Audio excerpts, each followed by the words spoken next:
So the last time I spoke in this class, it was when my last child, who's now 2, was born. And it was 11 p.m. at night, and I was working on my presentation for the next day. And my wife I heard my wife yell, "My water broke." So anyway, she gave birth the next morning at like 10 a.m., and I spoke at 1. So I'm glad to be coherent. And I'm glad I was just waiting last night, 11 p.m., like, when's it coming? She's on bed rest actually right now, and she's been like, for 4 weeks, we've been on pins and needles, so. Anyway, I'm glad it played out differently. I'll be up in a second here. Great, thank you.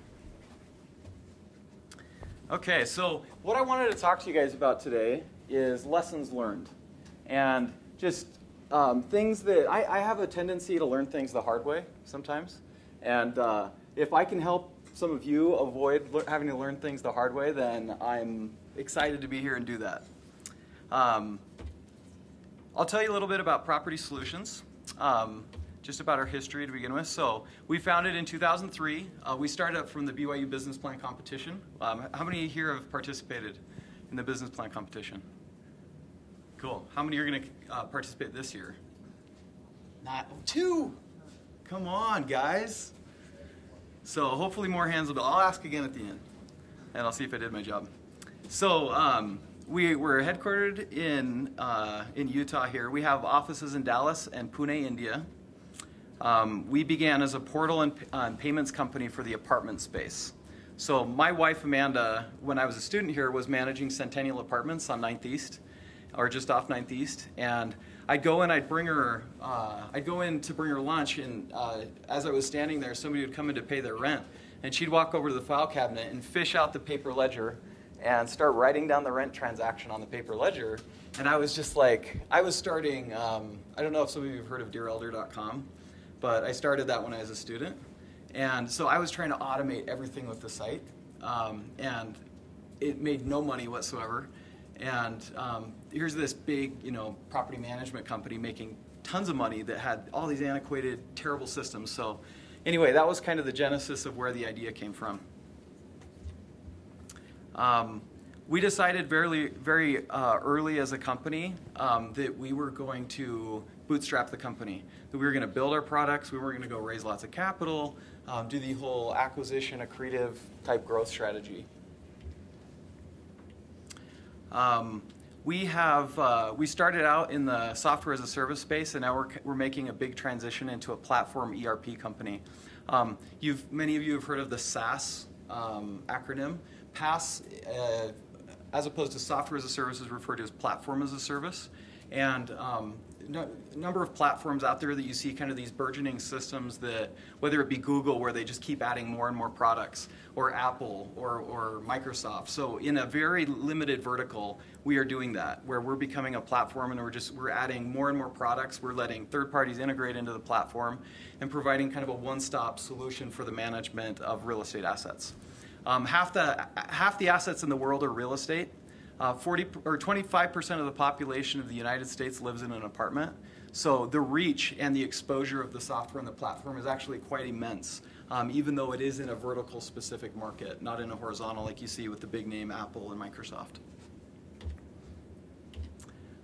We have about 850 clients that use our system, about 20,000 apartment communities now, including Centennial Apartments. We've got about 7 million residents that live in properties that are managed with our software. Here's kind of just a quick genesis of and history of all the products that we've developed. So when we wrote our business plan, we started out and so we knew we wanted to bootstrap the company. We didn't want to hemorrhage a lot of equity. I'd seen other startups where people had gone out and raised a lot of money, and the founders had whittled their equity ownership down in the company dramatically. So we decided we knew we wanted to build a platform. We knew we wanted to be an ERP, but we couldn't build all these products all at once. So what the kind of traditional approach would have been to this is we build the core accounting, and then we build all the different solutions around the core accounting. And we thought, well, if we build the core accounting first, we're going to be on all the accounting software companies' radars. So what we did is we decided to start on the opposite end. So we started building these point solutions. So we built a payment processing product. We now process, I think we've processed $20 billion now in rent transactions through this first product that we launched. We started gaining, nobody was paying attention to payments and websites in the space.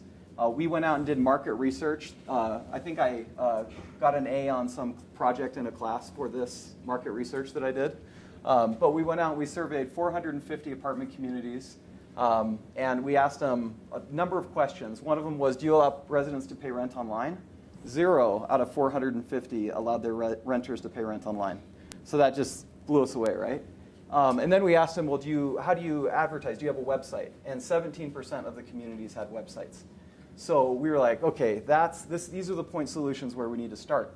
But before, being a software guy before, I studied business. I was in the Marriott School. But to start DearElder.com, I had to learn to code because I didn't want to. I paid some guy $300 to build the site, and I barely got, a logo and a homepage. And so I went out and I got a job at a web design company. I started just coding the site. It took me about 18 months, and so I learned to code. And having that background and that coding perspective, kind of led us down as much as our strategy for our business was a business strategy, it was also a product architecture strategy. So before we built these first point solutions, we built an architecture that allowed us to provide a full ERP. So we built an underlying accounting software database, and then we built the portals and the payment systems on top of that accounting software architecture. And I think that's actually a super important note that some of you may have read the article from, what's his name, Netscape founder, Mark Andreessen. Software is eating the world. So businesses are becoming more and more software driven. Even brick and mortar businesses that traditionally, like Vivint, you wouldn't think Vivint's a technology company. Well, they're becoming a technology company. You can't stay in business unless you become a technology company. And as important as business strategy is to a company these days, architecture, the way their systems are built, will completely limit or open up endless possibilities for their growth as a company. So the decision we made, a really good decision we made early on, is we built this underlying architecture to allow us to eventually get down and, in this last year, launch an accounting software application. So when renters would pay their rent online, it would actually submit into our accounting system, even though we didn't sell an accounting system. It was under the scenes, under the radar, but it set us up to be able to eventually deliver a full ERP solution. By the way, if anybody has questions, we can do full Q&A the whole time if that is the way you guys want to go on it. So, okay. So I mentioned things that, so I've learned things a lot of the times the hard way. I'll point out just a few examples so you won't think my head's too big before I talk about the things we did that were right. So the first thing that I'll mention, so we went offshore with our software development very early on, which we could talk for hours about that. But I've gotten to know a lot of really cool guys from India. And at any given time, we usually have 3 or 4 guys from India that are out here in our office. So every time they come and visit, I always go do something kind of like crazy with them with every new batch that comes. So just last week, I did I'm over Webelos in our ward. So I'm like, I'll bring them to color me mine and to do painting with Webelos. It was the most bizarre thing ever. So anyway, I sat them at another table, and I just thought this is going to be weird. But they loved it. It was like the greatest thing ever. But one of the other activities that we decided to try that didn't go so well is I like to hit a rodeo once every summer. And so they showed up. So I'm like, hey, guys, let's go to a rodeo. It's cool. It's like as American as you can get. Anyway, people who find cows sacred, not a good idea to bring them to a rodeo. So anyway, again, I could go on and on about dumb things that I've done. One other dumb thing that I've done is I had a friend that he was kind of a prankster in high school with me, and he was passing through Utah, And it was in the early days. We had a little office on 500 South in Provo, and we had probably 15 people. And so I'm like, hey, get some airsoft guns and come like ransack our office and like shoot everybody with airsoft guns. So anyway, they got ski masks and everything, and so they barge in the door, start shooting everybody with airsoft guns, and it was all fun. And people they weren't like trying to hurt anybody, of course, but just kind of goof off. And so anyway, when they all got done, they ran back out of the office. But somebody had seen these guys with masks and guns run into our office. So when they came out, the whole block was shut down. There was Provo SWAT team had just blocked off the building. They had guns drawn, doors open, like scene out of a movie. It was nuts. So anyway, another lesson learned right there. What happened to them? They actually let them off. They arrested them, and because they didn't have the orange caps, and then they just let them go. So, anyway, kind of a wild story. I'm like a total gun guy, and we put a policy in our HR policies that you can't have guns because of that. And just in the last year, somebody was like, yeah, I almost didn't take the job because you guys don't allow people to pack. And I'm like, no, you can't bring airsoft guns. And he was just like, what? So anyway, we took that out of the policy. So anyway. All right. So one of the things that I've learned over time, and I kind of learned this a little bit the hard way, is that culture is absolutely everything. As Steve Little and I were sitting here at the beginning of class, we were talking about Microsoft's attempt to compete in the tablet market. And I actually think Microsoft, a product we're using right now to view this presentation, is one of the most, they have some of the most phenomenal products I've ever seen. Their Office products are outrageously awesome. In fact, there's no other product that exists, in my opinion, that's as good as Office, Microsoft Office. To me, the reason why everybody you hear Microsoft and you're like, that's lame, I'm going to use an Apple, is because of culture. And if you look from the top of the company, Ballmer. Have any of you guys watched Ballmer videos where he rants and raves and storms across the stage? And I mean, they've communicated a culture which does not resonate with their customer. And that's the key frailty. It's not, Microsoft's problem is not product. People would rave about Microsoft's products, and all the negative stuff would get drowned out if their culture cut through and resonated with people. At our company, we had a really cool culture. It was young, it was fast-paced, it was kind of crazy. There was crazy stuff happening all over the place, SWAT teams outside. But once you hit 100 employees, you go through this change. And you start, there's all of a sudden people in the office whose name you don't know. And things change when that happens. And you have to, so we went through a couple of years where the things that we cared about and the values that we held, that we all knew, the original group, didn't get communicated to the new people. And so there was kind of things just started to get a little bit lame in some ways. And so anyway, we read this book that's called Built on Values, written by this woman named Ann Rhodes, who ran the customer service departments for Southwest and JetBlue Airlines. And we realized that we had to be a lot more deliberate about our culture as a company. And we had to, because today we have over 1,000 employees, I'm not going to ever know everybody's names. I'm not going to be able to sit down and interact with them on a day-to-day basis so they can kind of get a feel for what we value as a company. So we have to automate that. We have to communicate it. And for those of you who might go out and work in a large company, you'll see this problem, right? That you kind of might feel adrift, or you might not know what are we all about here? And some companies do it really well. Some companies do it very poorly. But it's a great opportunity in a big organization to make an impact if you can point this failure out and help communicate culture throughout the business, throughout the company. I hope none of you work for big companies unless they're yours, by the way. But just in case. Here's the things that we did to communicate who we were as a business. We tried to come up, instead of reading a list that eyes are going to gloss over, eyes are going to roll back, we came up with we tried to create more catchy names. So Be the Real Deal We are what we say we are. We'll do what we say we'll do. Be excellent to each other. Bill and Ted line, right? So that we treat our customers, we treat each other with respect. This is one of my favorite is business in the front, party in the back. Some of you guys have seen the billboard. So we create legendary tales of adventure. So if frequently we're not doing something that is going to be a legendary tale, then something's wrong in the business, and we just kind of have to stop and plan something crazy and do it. Talk to me, Goose.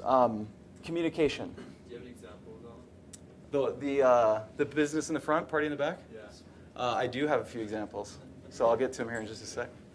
And then the last is be the Joneses, right? We lead passionately, we revile mediocrity. And so whether it's our hiring, our firing, our reviews, our compensation increases, our day-to-day interaction with people we work with, our peer-to-peer interactions in the company, these things drive what we do.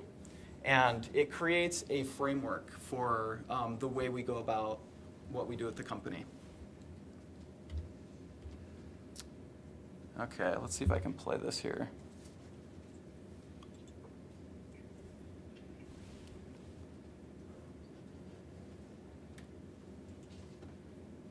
Hopefully is the audio working by chance? I should have given you a heads up on that, sorry.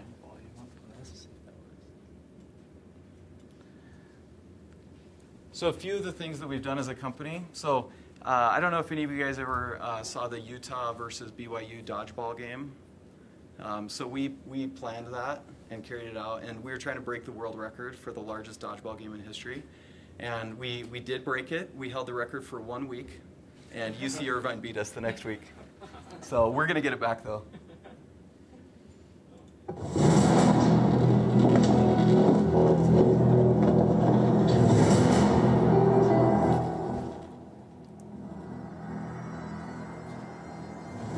So some of you may have seen Devin Graham's video channel.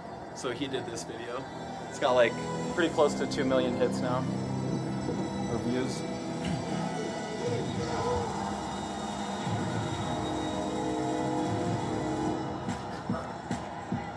It was absolutely crazy. Like, I was scared to death I was going to get sued. So I created a separate entity, legal entity, and had the separate legal entity plan the whole thing. So if I got sued, I could just shut it down. Thought people would be throwing like, soup cans but anyway, it didn't happen. I was lucky.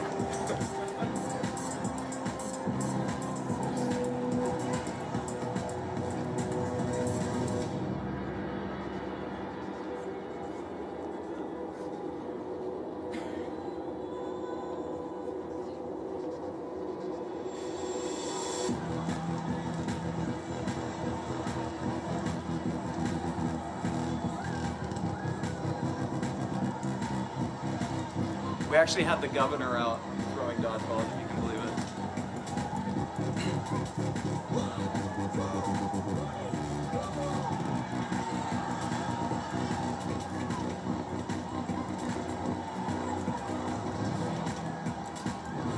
I should mention that BYU did prevail. I think it was about 3-1 outnumbered, the Utes.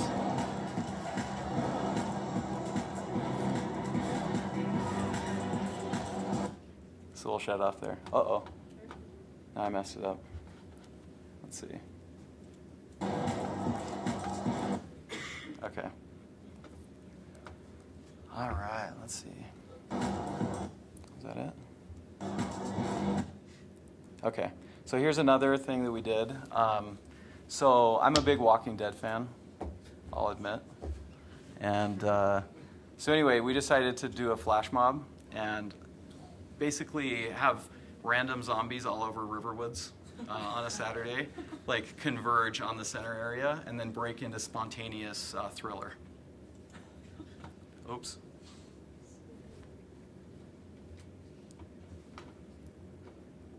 Where are you, mouse? There you are. Oh, you're kidding me. I'd probably have to go to YouTube to do it. Anyway, it's really cool. Go watch it on YouTube. Just I guess, search for property solutions thriller. But that was a lot of fun. And we're doing so the property solutions has finally started to become profitable, which is really exciting. After 10 years of just growth, and every dollar going back in. So this February, we're taking our whole development team to Belize, and we're flying into an uninhabited island by helicopter, and we're jumping out of the helicopters. All you can bring is a knife, flint and steel, desalinator, and a fishing spear. And it'll be a week. It's like real life Hunger Games. So it's going to be the greatest thing ever. I'm super excited. So, all right. So anyway, I guess the summary is that culture drives your business. A lot of what sells our products is culture. A lot of what makes people like coming to work every day is culture. And we still have a ton of room to improve in that area, and we're doing it. A lot of the most successful companies that you've seen, they're successful because of culture. The next thing that I've learned, when I wrote my business plan, I was all about the money. I was looking for a way to make some cash. And I grew up super poor. There were 9 of us in a 3-bedroom farmhouse in Montana.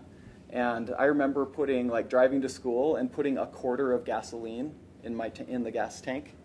And I was always just annoyed that the restriction of not having money. And so when I wrote the business plan, most business plans that you write are going to have this 3 to 5 year exit plan, or exit strategy. And that's what angels like to see, right? 3 to 5 years, kind of cliche. But it was really my motivation for starting the business wasn't really I want to build amazing software. I want to employ great people. I want to change an industry. I want to help people get that toilet fixed faster. So the things that now are entirely motivate me have nothing to do with money. And for me, money is a lubricant. This scripture here, for the love of money is the root of all evil, which while some coveted after, they have erred from the faith and pierced themselves through with many sorrows. I've had a lot of friends that have made good money in their businesses.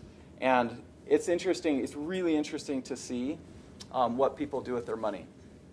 From my perspective, money is a catalyst to get you to go down whatever path you were going down anyway. You just start moving down it a lot faster. And so people say money is corrupting. That could be true. I think it's an accelerant. That's a better way for me to kind of describe it. But I've seen people that go out and they start spending money on things that encumber their lives. Instead of buying toys and owning the toys end up owning them. And it could be, who knows what, a house, business investments, whatever it might be. It ends up diminishing their quality of life. Money, the axiom that, or axiom, is that right? That money doesn't buy happiness. It does buy convenience, and that's nice. You can take care of little annoying things easier. So that's really the nice thing about money, some convenience. But in terms of, it's just a huge misnomer that, for me, business, the end game for business is not money. It's to change the world. It's to impact your environment. It's to do good things. It's to learn and grow. For those of you who serve missions, how many of your mission presidents were successful retired businessmen? So pretty much everybody, right? Anybody not have a successful retired businessman as a mission president? Lonely, isn't it? So there's so many circumstances, crazy stuff that hits you out of the blue when you're running businesses that it really it helps refine you. It helps perfect you. There's a lot of things that being in the space, being a business person can bring to you. So for me, what is money then? What role does it play? And for me, it's a lubricant. You have to pay attention to it. You have to make sure, if money can empower you to run creative marketing campaigns. It can empower you to hire amazing people. There's a lot of great things that it can do. But if you're hyper-focused on it and fixated on it, you start making the wrong decisions as a business. I'll provide a few examples. It's no secret that our tax system in the United States is entirely screwed up. One of the things that I never hear anybody talk about that to me is the worst part of the entire tax system is capital gains. Most wealthy people love capital gains. What capital gains does is our tax structure is so ratcheted to hurt the income earners and benefit the, this is going to make me sound like a liberal, benefit the wealthy people. Because capital gains is about, right now it was 15%, now it's 20% tax. Typically, like the average income earner who has a good wage is going to pay 35 to 40% tax. So what that means is that people that own businesses don't benefit financially from owning them. They benefit financially from selling them, because capital gains becomes available through the sale of a business. So what ends up happening is you get amazing businesses that have so much potential, vast potential, that end up getting sold prematurely so that founders can ride off into the sunset. There's the way to make money on a business is to sell it, and it's super unfortunate because some of the most promising, the most exciting business opportunities, it isn't in the first 5 years, which is typically when somebody tries to sell.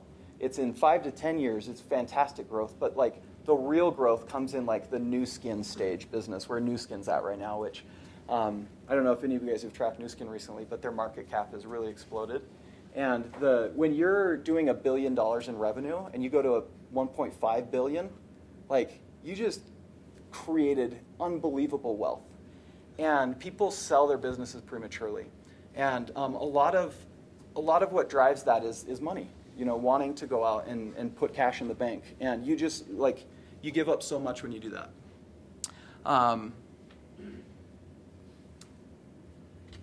Go to the next one here. So the other thing that I've learned is there's a lot of things that you learn in business school that are overrated. And it's one of the things that, I love to go out and meet people, but to me, it's a luxury to go out and participate in all these networking events. When I was starting my business, I was heads down. I never went to that stuff. There's so much work to be done that I didn't allow myself to indulge in it. I felt like it was an indulgence. And it's often, I see so many people that are master networkers. And there's nothing wrong with networking, don't get me wrong. I'm not bagging on it. But distracting yourself from the what of your business that actually moves the needle forward, there's so many things that are constantly screaming at you to not pay attention to your business and not work hard on the core business. And so for me, the difference maker so many times in starting a new business is just work ethic. And if you pair that with creativity, it's fantastic what can come as a result. This quote that I love this quote. It's one of my favorite quotes that says, "Great heights by men, both reached and kept, were not obtained by sudden flight, but while their companions slept, they were upward toiling in the night." And that just intense work ethic is largely responsible, I think, for Property Solutions' success. Not just mine, of course, but all the great people that I've worked with over the years. Just a really, intense effort to be successful. When I was a student, I took a class from Larry Miller, he taught a 3-hour class here on Friday. And I wasn't in the business school, and so I had to go petition to get into the class. I wasn't accepted into the business school yet. But for whatever reason, they let me into the class. And Larry Miller, for about 20 years, he worked from 4 a.m. to 11 p.m. at night. And he paid a terrible price. He didn't see, his wife in one of the classes, and this was by design that he had her come in. He had realized his mistake, and he wanted to teach people not to fall into the same trap. So he came in, and his wife came in, and she just bawled and just said how much resentment she felt toward not having him available during those 20 years. His kids were extremely resentful that he would spend 3 hours to come and teach a class at BYU because he never spent that much time with them. And so anyway, it made a huge impact on my perspective toward hard work, where it's not just hard work at the office, it's hard work in life. And What's going on here? I guess I feel passionately about this. Anyway, you can't sacrifice hard work with your family for hard work at the office, and you'll regret it. So, okay. So, pairing hard work with creativity. This is one of the greatest things about a startup, is you can be completely underfunded, a bunch of scrub college kids, and you can figure out a way to do just crazy, loud things that can have massive impact. This is a video that we created. It cost us about $5,000. But the goal of it was, and these are all kind of local actors, if you recognize them. But this video just made a massive splash in our industry and got us tons of business. Wonder if we can go to it. Let me, I'm going to break over to YouTube on this one.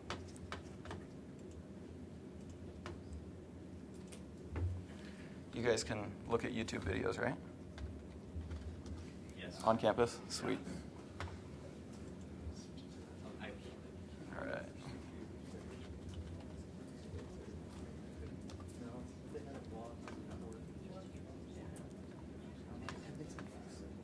And so due to the high cost of our property management software, the company Christmas party is canceled. Escape. That's it. You knew that was coming, huh? I did. All right. And so due to the high cost of our property management software, the company Christmas party is canceled. That's it. I can't take this anymore. I mean, why should we pay $5,000 a month to integrate our own data? It's our own data. Do you realize, people, the injustices we have endured? Our grievances are many.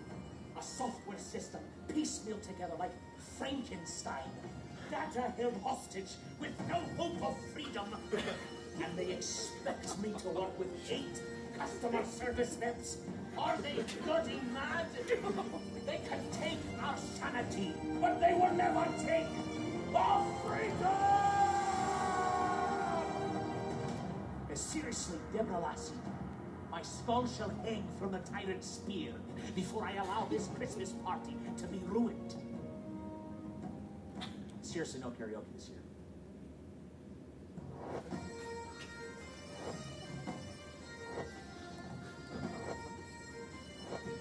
We compete against a bunch of closed systems that...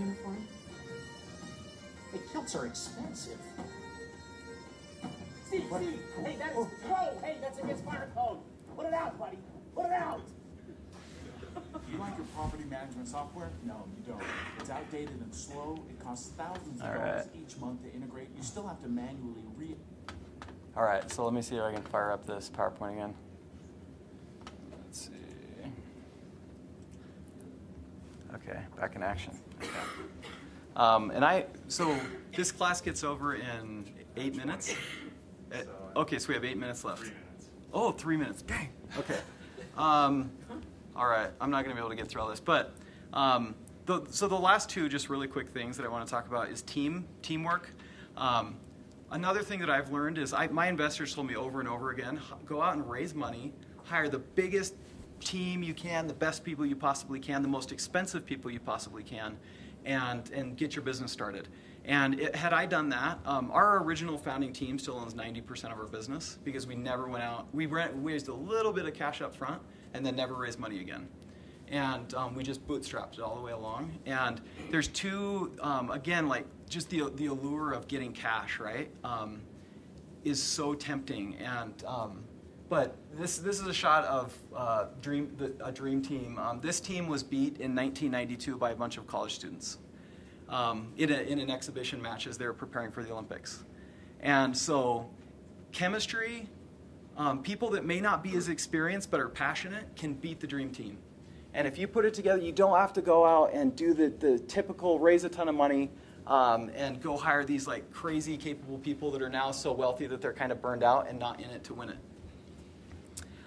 The other thing that I've noticed, like, I don't know if you guys talked in this class about like the traits of an entrepreneur what makes an entrepreneur. It's like a very common thing to discuss. The one thing that I've seen as a unifying theme across the entrepreneurs that I've seen, many of whom are coming to speak in your lecture series, is this like innate sense of urgency. That if we can do it today, why the heck would we wait till tomorrow? And a lot of them drop out as a result. I didn't make it through, I think I still have 18 credits left. In fact, I have to take this class to graduate still. So I wish I would have felt more urgency about graduating, frankly. But there's this like just innate sense of urgency to like do stuff, to get stuff done. And I'll just quickly say that don't wait until you don't have to go work for some business for 10 years before you start your business. The best time to do it, and I could go off for an hour on this, but the best time to start your business is right now. There's absolutely nothing that you can't learn while you're doing it. So anyway, let's do quick Q&A, 2 minutes. Does that work? Yeah, those that can stick around and ask questions.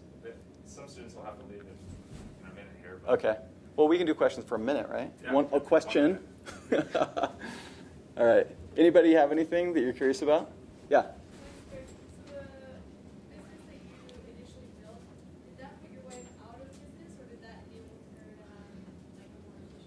Yeah, so we don't manage properties. We just sell them software so they can manage it better. So yeah, that property uses our software now.